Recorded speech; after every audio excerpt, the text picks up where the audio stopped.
Salutations à tous et bienvenue à la Fête des Tabernacles 2020. Quelle année ça a été! Cet enregistrement a eu lieu à la mi-juin, c'est-à-dire bien avant la fête. Nous devons enregistrer ces messages très tôt pour avoir la possibilité de les traduire et de les distribuer correctement. Et tout cela prend du temps. Notre personnel, qu'il s'agisse des traducteurs ou de l'équipe de la télévision, doit avoir le temps d'y travailler en même temps qu'ils effectuent leurs autres tâches. Je ne sais pas exactement comment sera le monde au moment où vous verrez ce film. Qui sait ce qui se passera d'ici à ce que ce film soit montré à la Fête des Tabernacles? Et l'année 2020 ne sera pas encore terminée, même après la fête. On peut donc se demander à quoi ressemblera cette année. Une chose est sûre, elle ne ressemble à rien de ce qu'aucun d'entre nous n'a pu vivre comme expérience jusqu'à maintenant. Ce sera une année mémorable. Ou, pour certains, une année à oublier. Une année que nous aimerions oublier. Nous savons qu'il y a d'autres moments à l'horizon qui seront difficiles. Mais cette fête représente un temps de paix formidable à venir sur cette terre. Lorsque Jésus-Christ sera de retour et que nous régnerons avec lui dans le royaume de Dieu, sur toute l'humanité. Quelle période merveilleuse cela représente! Nous sommes ici pour célébrer la fête des Tabernacles, bien sûr, et cette fête peut être la meilleure de tous les temps. Je sais que plusieurs sont déçus que nous n'ayons pas des lieux de réunion aussi grands que d'habitude. Il y a autant de personnes qui se réunissent, je suppose, bien que certains puissent rester à la maison selon les conditions du moment et l'état de santé de chacun. Mais c'est différent de la plupart des autres années. Cette fête peut quand même être la meilleure. Nous utilisons souvent cette expression. C'était la meilleure fête de tous les temps. Ça pourra l'être encore cette année. Et je suis ici pour vous dire que cela dépendra de la façon dont nous aborderons la fête. Ce soir, je veux retracer un peu l'histoire de la fête des Tabernacles à notre ère moderne et répondre ensuite à la question « Pourquoi sommes-nous ici ?» La question que l'on entend souvent poser au tout début de ces fêtes. Concernant l'histoire de la fête des Tabernacles, à cette époque, elle a commencé avec deux personnes, M. Herbert Armstrong et son épouse Loma. Après avoir compris que le sabbat du septième jour était le sabbat de Dieu, celui que Dieu avait mis à part, et après avoir prouvé que Dieu existait, parce qu'il avait étudié le sujet de l'évolution et de la création, M. Armstrong a reconnu, oui, il y a un Dieu, oui, ce livre ici, c'est sa parole, et nous devons obéir à cette parole. Il a reconnu que non seulement le sabbat hebdomadaire devait être observé, mais aussi les sabbats annuels. Ainsi, de 1927 à 1933, M. Armstrong et sa femme Loma ont célébré ces fêtes, toutes les fêtes mentionnées dans le 23e chapitre du livre de Lévitique. Et ils les ont célébrées ensemble, tout seuls, tous les deux. Deux personnes seulement. Deux personnes observaient la fête à cette époque. Bien sûr, nous savons que les Juifs et certains autres groupes à travers le monde les ont observés aussi. Mais je ne connais aucun autre groupe, à part celui de M. Armstrong, qui en comprenait la signification à cette époque. Au début, M. Armstrong lui-même ne savait pas ce que ces jours représentaient. Il savait seulement qu'il devait les observer. C'est en les observant et en lisant les Écritures à ce sujet qu'il a commencé à comprendre leur signification. Vous et moi, nous avons le privilège de connaître ce que ces jours signifient, de savoir qu'ils décrivent le plan de salut de Dieu pour toute l'humanité. Nous avons cette opportunité extraordinaire. M. Armstrong l'a compris et nous avons le grand privilège de le comprendre aussi, parce que Dieu a travaillé d'une manière très spéciale à travers cet homme et son épouse. 7 ans plus tard, en 1934, ils ont commencé à célébrer la fête avec d'autres personnes. Il y avait 19 personnes en tout, en 1934. Réfléchissez à ça. Il y a moins de 100 ans, ils étaient seulement 19 personnes. En 1945, la fête a eu lieu à un endroit appelé Belknap Mineral Spring, en Oregon. Il n'était encore à ce moment-là qu'un tout petit groupe de personnes. 7 ans plus tard, en 1952, le site de fête était situé à Cedar Spring, dans le centre de la Californie. Il n'était toujours qu'un tout petit groupe, tout petit. Je ne connais pas le nombre exact de personnes qui étaient là, mais le groupe était tout petit. Probablement plus petit que là où vous célébrez la fête cette année peut-être, ou que vous soyez. Je sais que certains sites dans le monde accueillent très peu de gens. Ils n'étaient pas nombreux à ce moment-là. C'était en 1952 donc. Mais en 1953, à Big Sandy, au Texas, un site a été ouvert et l'église s'est développée. Le collège était déjà en opération. Des personnes comme le docteur Meredith faisaient des tournées de baptême dans tout le pays, ici aux États-Unis. L'église grandissait. Elle commençait à se développer. Il y avait beaucoup de gens qui n'avaient pas d'église locale, mais ils pouvaient se rendre à Big Sandy, le seul endroit à l'époque où la fête était observée. M. Armstrong parlait 2 fois par jour, 2 sermons par jour, et il parlait plus longtemps que nous avons l'habitude de le faire aujourd'hui. Nous parlons maintenant moins longtemps, car nous voulons que nos ministres gardent la durée de nos assemblées à un niveau raisonnable. Mais M. Armstrong voulait leur donner autant de connaissances que possible, car dans de nombreux cas, il s'agissait de personnes qui n'avaient pas de congrégation locale. C'est pourquoi nous avions alors 2 assemblées par jour, du début à la fin de la fête, en plus de la soirée inaugurale que nous célébrons ce soir. Au fait, j'ai toujours aimé ces assemblées de soirée d'ouverture de la fête, même si elles sont plus courtes, que les gens sont fatigués du voyage et parfois ont du mal à s'adapter à l'endroit. Il y a de l'excitation dans l'air le soir de l'ouverture. J'ai toujours aimé ça, et mon épouse aussi. Je pense que nous n'avons jamais manqué une soirée inaugurale depuis que nous organisons la fête. En tout cas, ce que je me souviens, on ne voulait jamais manquer ça. En 1961, l'Église avait pris suffisamment d'ampleur pour qu'il nous faille un 2e site en plus de Big Sandy au Texas. C'est ainsi que Squaw Valley, en Californie du Nord, près du lac Tahoe, a été choisi par l'Église. En tout, Big Sandy et Squaw Valley, environ 11 000 personnes assistaient à la fête à ce moment-là.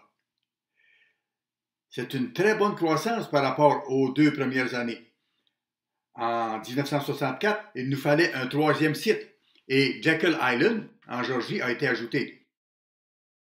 Nous avions donc un site en Californie, à Squaw Valley, un autre au milieu du pays à Big Sandy, puis un 3e sur la côte est des États-Unis, à Jekyll Island, pour accueillir 25 000 personnes. En 1968, nous avons construit notre propre bâtiment. Nous avions réalisé qu'il était difficile de se réunir dans des tentes, même dans de très grandes tentes. Les conditions météo pouvaient être problématiques, comme c'était souvent le cas à Jekyll Island. Et il y avait d'autres contraintes pour l'Église qui essayait de trouver un endroit qui soit suffisamment grand où nous pourrions nous réunir pendant 8 jours. Ce n'était pas facile de trouver un tel endroit. C'est ainsi que le mont Pocono, en Pennsylvanie, s'est ouvert. Et nous y avons construit un bâtiment qui pouvait accueillir environ 15 000 personnes. Nous n'avons jamais eu 15 000 personnes sur ce site, ni sur d'autres sites similaires, mais il pouvait en accueillir autant. En général, il y avait environ 8 à 10 000 personnes sur ces sites.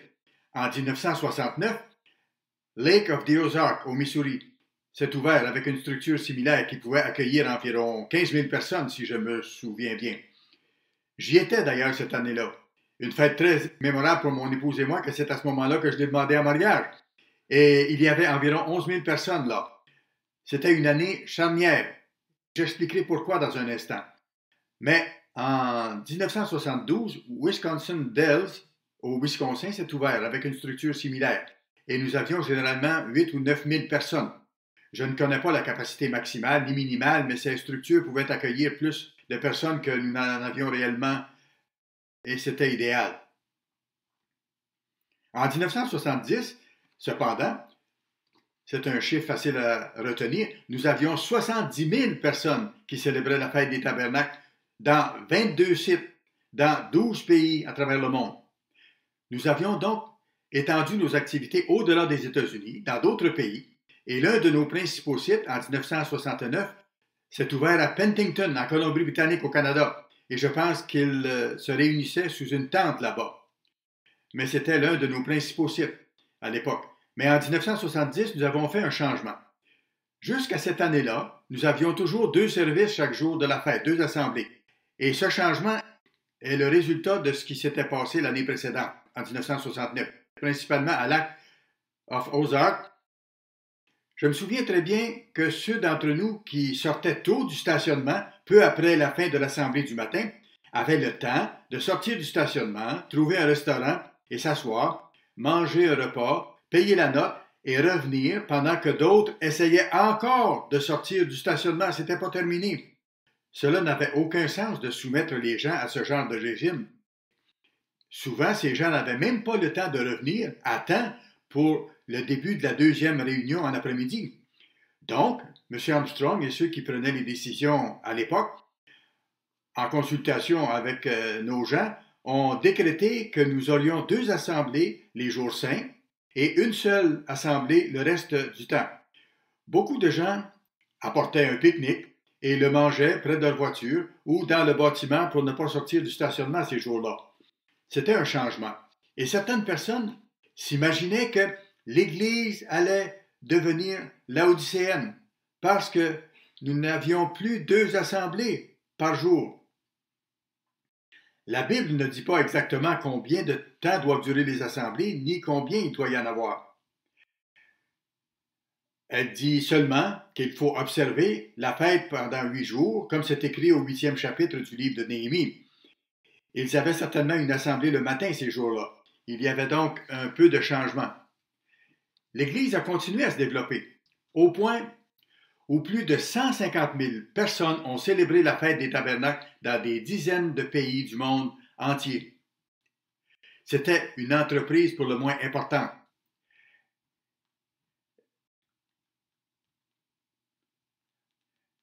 Et pourtant, quand nous regardons vers l'avenir, le monde entier va célébrer la fête des tabernacles. Comme ça va être merveilleux! Et quel travail ce sera de planifier pour la fête dans de telles circonstances.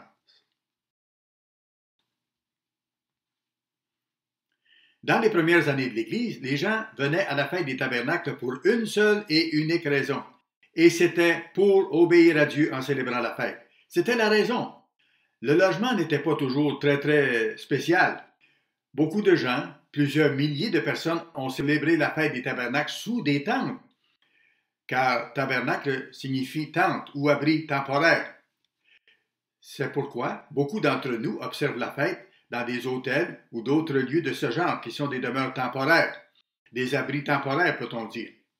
Mais au fil du temps, l'accent a commencé à être mis sur la beauté des lieux en considérant la période de grande prospérité qu'il y aura lorsque le royaume de Dieu régnera sur la terre.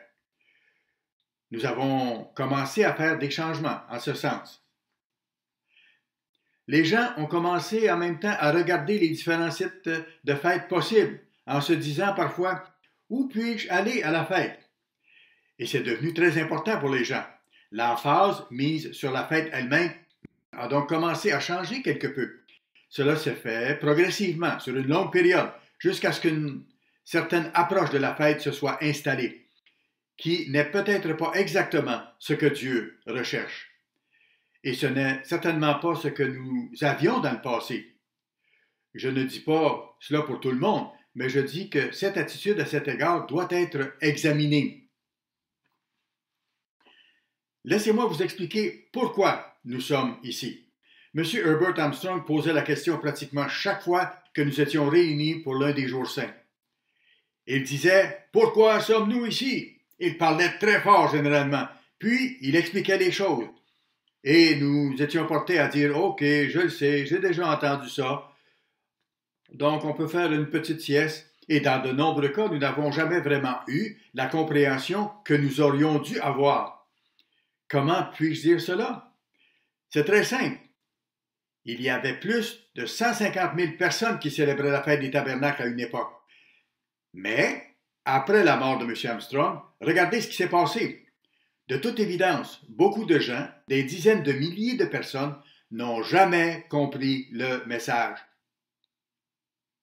Et nous devons réaliser que nous aussi, nous pouvons être trompés. Ce n'est pas parce que nous sommes sortis de l'apostasie qui s'est installée après la mort de M. Armstrong que nous avons réussi, que nous avons atteint le but.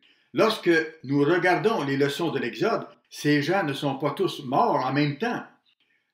Certaines crises touchaient certaines personnes, d'autres touchaient d'autres personnes davantage. Parfois, certains se plaignaient de quelque chose et d'autres ne le faisaient pas, mais ensuite, autre chose se produisait et c'était au tour des autres de se plaindre. Nous avons entrepris une course de longue durée et nous ne sommes pas encore arrivés au bout. L'apôtre Paul a reconnu que même s'il prêchait aux autres, il pouvait lui-même être rejeté. Posons à nouveau la question, pourquoi sommes-nous ici?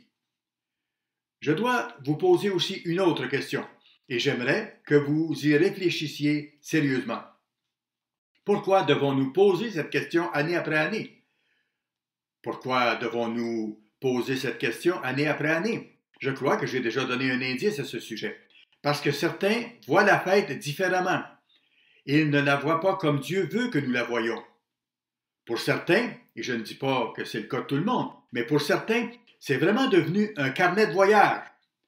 Une occasion de parcourir le monde et de voir un nouvel endroit année après année.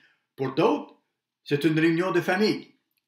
Lorsque nous nous réunissons en tant que membres de notre propre famille physique, par opposition à la famille de Dieu.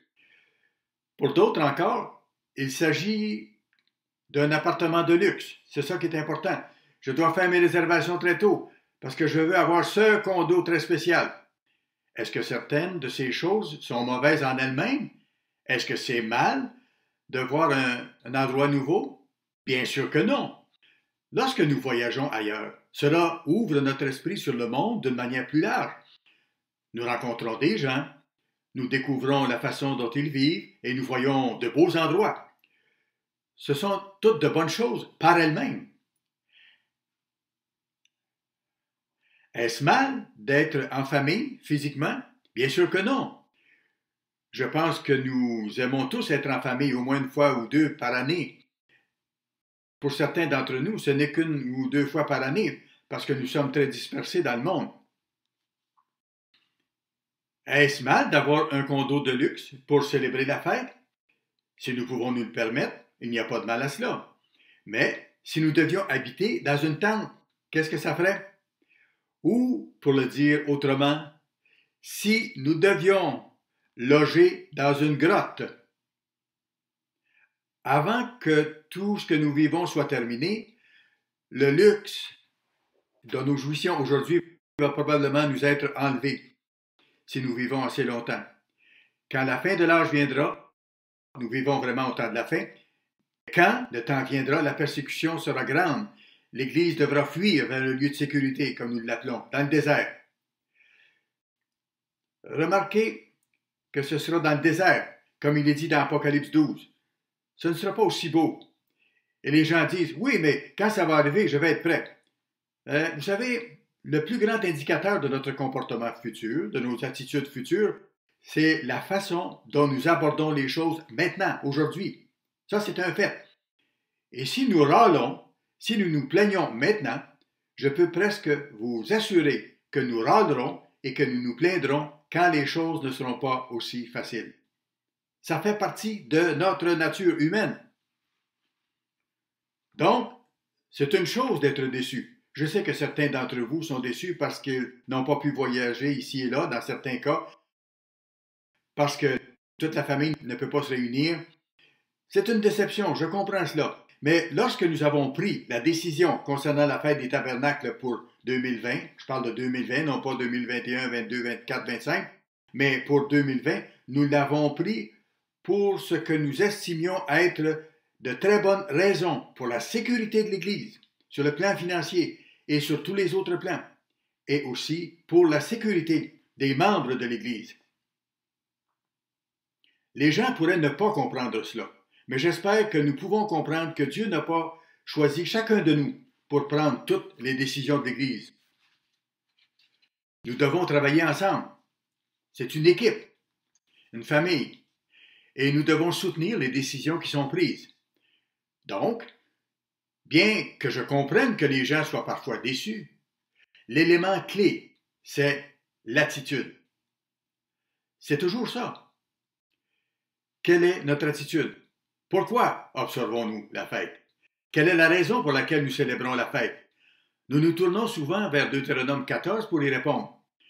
Je ne vais pas tout vous lire parce que je suis sûr que D'autres prédicateurs le feront avant la fin de la fête, et je ne veux pas me lancer dans l'explication des dîmes et ce genre de choses pour le moment.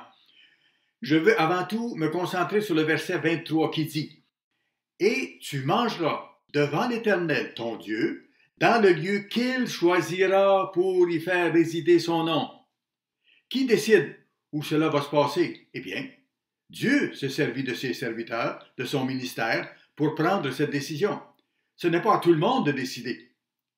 En disant, moi, je vais aller ici ou je vais aller là-bas, ça, ce serait le chaos total. Il y a des décisions personnelles que chacun doit prendre dans la vie. Mais quand on parle de l'Église dans son ensemble, il faut le faire de manière organisée. Et donc, il dit, c'est ce que Dieu dit, dans le lieu qu'il choisira pour y faire résider son nom, la dîme de ton blé, de ton mou, de ton huile, et ainsi de suite. Mais pourquoi dit-il cela? Afin que tu apprennes à craindre l'Éternel, ton Dieu, toujours. Voici une autre question pour ceux d'entre vous qui ont célébré la fête des tabernacles pendant plusieurs années ou plusieurs décennies même. Je pose la question, quelle leçon avez-vous apprise concernant la crainte de Dieu pour le respecter plus, le connaître et le révérer davantage au cours de ces années? Qu'avez-vous appris exactement? Car si c'est la leçon qu'il faut apprendre, si c'est pour cela que nous sommes ici, apprendre à craindre toujours l'Éternel, notre Dieu, alors nous devrions pouvoir dire, voilà ce que j'ai appris. Quand vous repensez à l'année dernière, qu'avez-vous appris? Qu'avez-vous appris, somme toute, en observant la fête durant plusieurs décennies? Il y a beaucoup de leçons que nous pouvons apprendre. Mais n'est-ce pas trop facile de dire, j'ai appris beaucoup de choses, sans pouvoir nommer une seule de ces leçons en particulier? J'espère que nous le pouvons. Je sais qu'en 57 ans d'observance de la fête, si je vis assez longtemps pour célébrer celle de 2020, j'ai appris quelques leçons dont j'aimerais vous parler. 2 leçons en particulier. Seulement 2. Il y en a d'autres, bien sûr, mais il y a 2 leçons spécifiques, vraiment imprégnées dans mon esprit. Des choses que Dieu m'a enseignées, que j'ai apprises, souvent à la dure, sur une certaine période de temps. Par expérience, on apprend certaines leçons, et j'aimerais vous en transmettre 2 en ce moment. La première, c'est que Dieu est bon. Dieu est bon. Vous pourriez dire, cela semble assez simple, mais vous savez, ça dépend de la façon dont vous grandissez. J'écoutais, quand j'étais jeune, Garrison Keillor dans une émission appelée Prairie Home Companion. Certains d'entre vous la connaissent. C'était un individu assez libéral dans ses valeurs morales, semble-t-il, d'après ce qu'il disait. Néanmoins, c'était une personne très drôle. Parfois, il fallait cesser de l'écouter ou suspendre l'émission parce qu'il s'écartait un peu du sujet. Mais la plupart du temps, c'était une bonne émission de radio, en direct et propre. Le samedi soir, quand nous revenions des assemblées de sabbat et que le soleil était couché, nous pouvions écouter Garrison Keillor. Il parlait des luthériens, souvent, et il plaisantait à leur sujet. C'était au Minnesota, et il y a beaucoup de luthériens là-bas. Il disait comment ils sont austères et sévères. Il disait que quand leurs épouses préparaient un repas, elles commençaient tout de suite par s'en excuser. Eh bien, ma famille n'était pas luthérienne, mais elle était peut-être un peu plus conservatrice que les autres.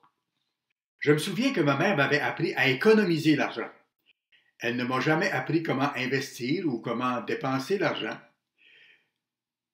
Quand je gagnais de l'argent, il était simplement mis dans ma tirelire et plus tard dans une banque. C'est ce qu'elle m'a montré. J'ai donc appris qu'on peut économiser de l'argent et cela est devenu très important pour moi. Et quand j'ai célébré la fête des tabernacles, pour la toute première fois, j'ai connu une certaine libération parce que j'avais mis de côté la dîme que j'étais censé verser. J'ai pris une certaine somme d'argent que j'avais mis de côté, je l'ai retiré de mon compte de banque la première année parce que je n'avais pas assisté qu'à une seule assemblée de sabbat. Ensuite, c'était le jour des expiations et le jour suivant, j'étais déjà en route pour la fête des tabernacles. Je n'avais donc pas compris tout ce qui concernait la deuxième dîme. Mais quand je l'ai compris, j'ai su que je pouvais dépenser cet argent pour un bon repas ou une forme de loisir sans me sentir coupable. Je pouvais dépenser l'argent comme Dieu me l'avait dit, pour en profiter. J'ai donc appris que Dieu est bon. Il veut que nous apprécions les choses de cette vie. Dans 1 Jean chapitre 4, verset 8, il est dit que Dieu est amour. 1 Jean 4, verset 8 dit « Celui qui n'aime pas n'a pas connu Dieu, car Dieu est amour. » Et Jean répète que Dieu est amour au verset 16. Puis il ajoute « Si quelqu'un dit « J'aime Dieu » et qu'il haïsse son frère, c'est un menteur. Car celui qui n'aime pas son frère qu'il voit, comment peut-il aimer Dieu qu'il ne voit pas? Et nous avons de lui ce commandement, que celui qui aime Dieu aime aussi son frère. C'est ce que dit 1 Jean 4, versets 20 et 21. Donc, Dieu est amour. Mais l'amour n'est pas seulement une émotion.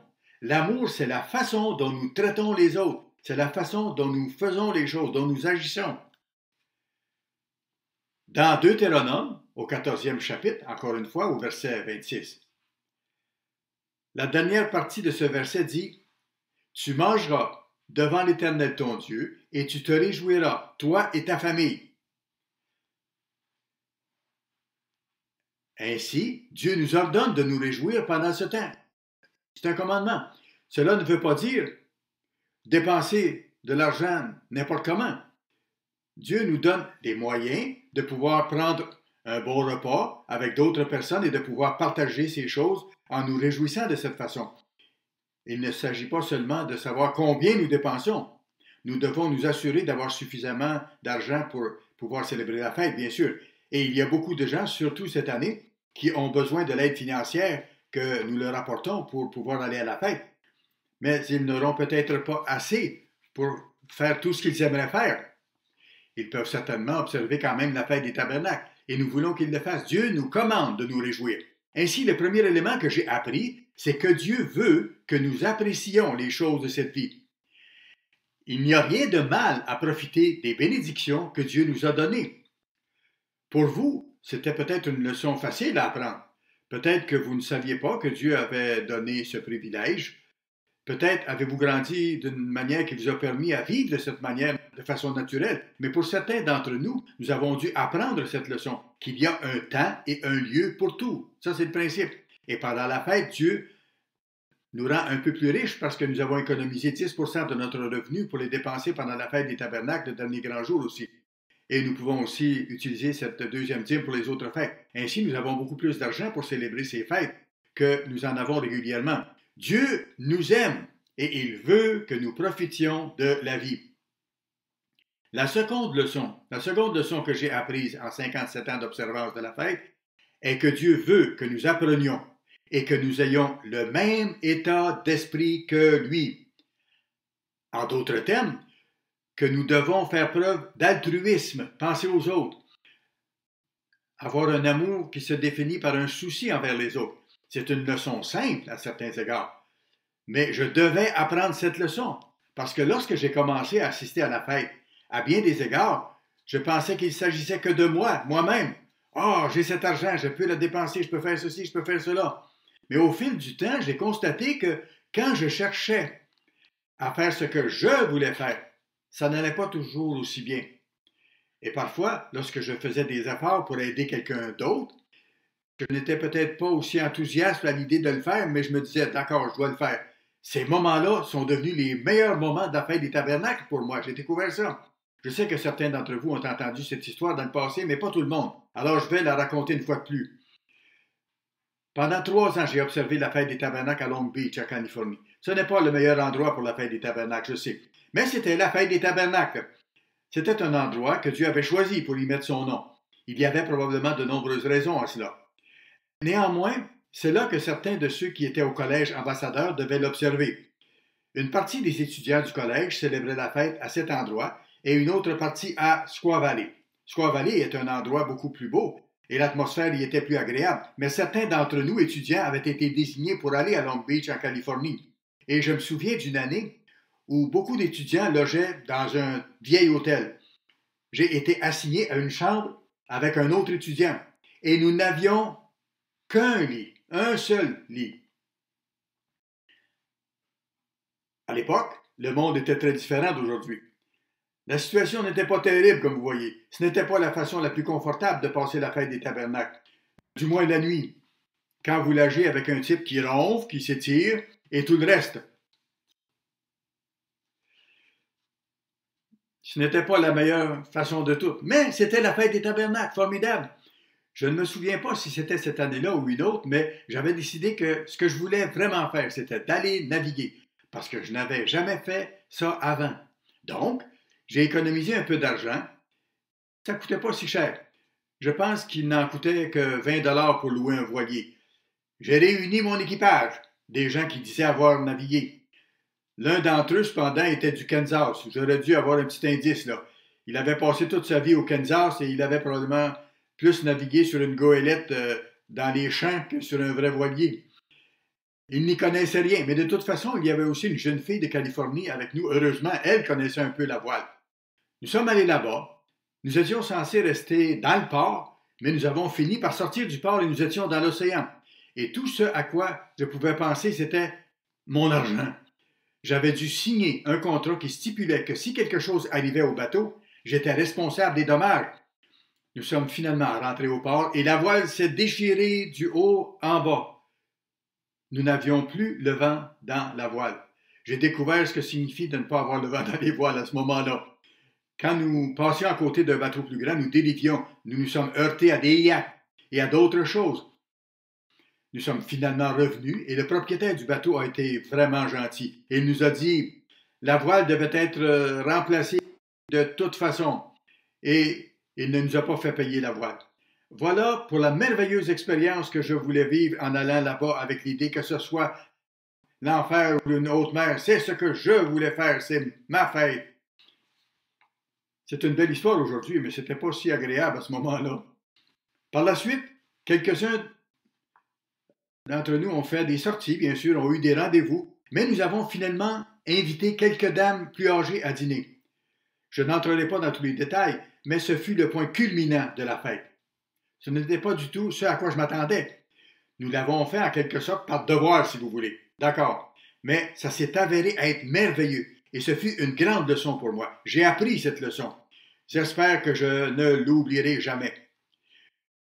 J'ai vu année après année que la partie la plus agréable de la fête n'est pas toujours celle que nous planifions être la meilleure pour nous ou ce que nous voulons faire.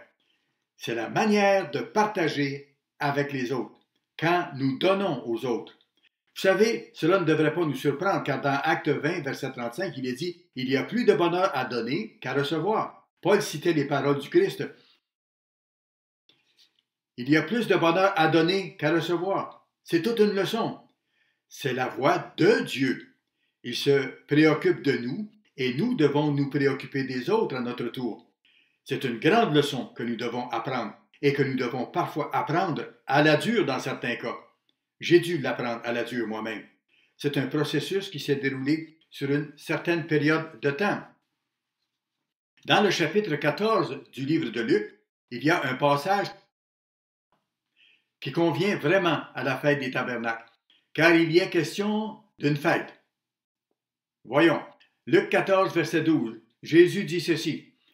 Il dit aussi à celui qui l'avait invité, « Lorsque tu donnes à dîner ou à souper, n'invite pas tes amis, ni tes frères, ni tes parents, ni des voisins riches, de peur qu'ils ne t'invitent à leur tour et qu'on ne te rende là pareil. »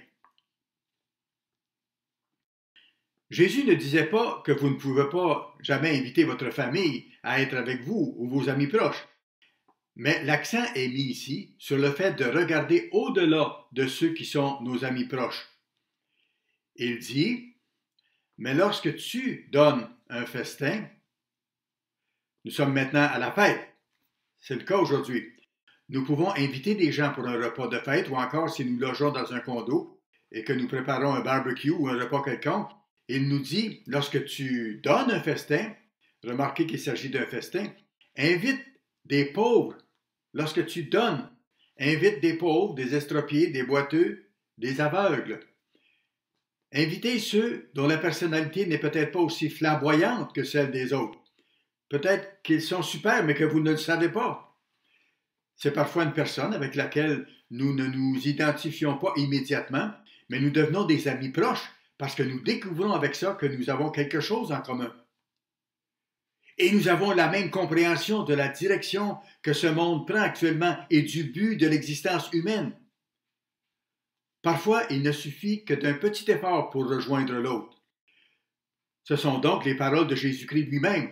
Allons-nous en tenir compte ou non durant la fête? Lorsque tu donnes un festin, remarquez qu'il s'agit d'un festin. Invite les pauvres, les estropiés, les boiteux, les aveugles, et tu seras heureux de ce qu'ils ne peuvent te rendre l'appareil, car elle te sera rendue à la résurrection des justes. Et je dirais que cela vous sera rendu de façon positive, même au cours de la présente vie. Souvenez-vous, quand les apôtres de Jésus lui ont demandé ce qu'ils auraient eux, il leur répondit qu'ils recevraient au centuple des maisons, des frères, des sœurs, différentes choses, présentement et plus tard, la vie éternelle. Donc, c'est à la fois dans cette vie et plus tard. Il se concentre ici sur le temps à venir, à la résurrection des justes. Dieu va se rappeler comment nous nous conduisons maintenant. Le craignons-nous suffisamment pour nous efforcer de faire les choses qu'il veut que nous fassions? Vous savez, si nous sommes ici pour la bonne raison, et je pense que c'est le cas pour la plupart d'entre nous, je le pense vraiment, nous avons des leçons à apprendre tous, et nous venons ici parce que Dieu nous dit de le faire. C'est le moment marquant de l'année. Si nous sommes ici pour les bonnes raisons, cette fête peut très bien être la meilleure de tous les temps, même si le site où vous êtes n'est pas votre premier choix, même s'il est plus petit que vous l'espériez. Il est sans doute plus grand que celui où plusieurs de nos frères se réunissent dans le monde en ce moment. Vous savez, beaucoup de nos gens vont au même endroit année après année avec les mêmes personnes et ils n'ont pas l'occasion de faire les choses que beaucoup d'entre nous, dans nos riches nations occidentales, ont l'occasion de faire. J'espère que nous allons réfléchir à ces choses. Si nous venons ici avec la bonne attitude, si nous venons ici pour apprendre comment aimer Dieu, comment nous préoccuper des autres, apprendre à le craindre toujours, ça peut être notre meilleure fête.